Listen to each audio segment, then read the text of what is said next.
আসসালামু আলাইকুম। আশা করি সবাই ভালো আছেন। আজকে জানবো আর্মি আইএইচটি এর সেরা ডিপার্টমেন্ট সম্পর্কে। আর্মি আইএইচটি তে যারা পড়ে তারা মূলত সিএমএইচ অর্থাৎ আর্মি হসপিটালে চাকরি করার জন্যই পড়ে, সুতরাং সেই হিসাবেই বলা হবে। বাংলাদেশে 20টি সিএমএইচ হসপিটাল রয়েছে, এখানে প্রতি বছর অসংখ্য নিয়োগ দেওয়া হয়। সেরা ডিপার্টমেন্টের 1 নম্বরে আছে আইসিএ। বেতন 40,000 টাকা।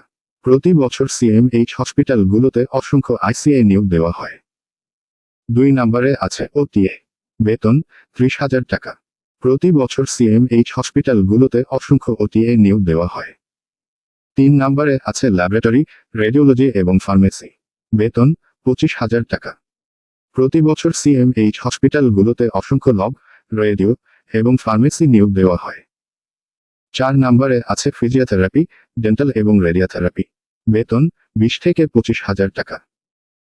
আইএইচটি ম্যাথস এবং আর্মি আইএইচটি সম্পর্কে যে কোনো তথ্য পেতে এবং ফ্রি অ্যাডমিশন প্রিপারেশন নিতে যুক্ত হতে পারেন আমাদের ফেসবুক পেজ আইএইচটি ড্রিমার।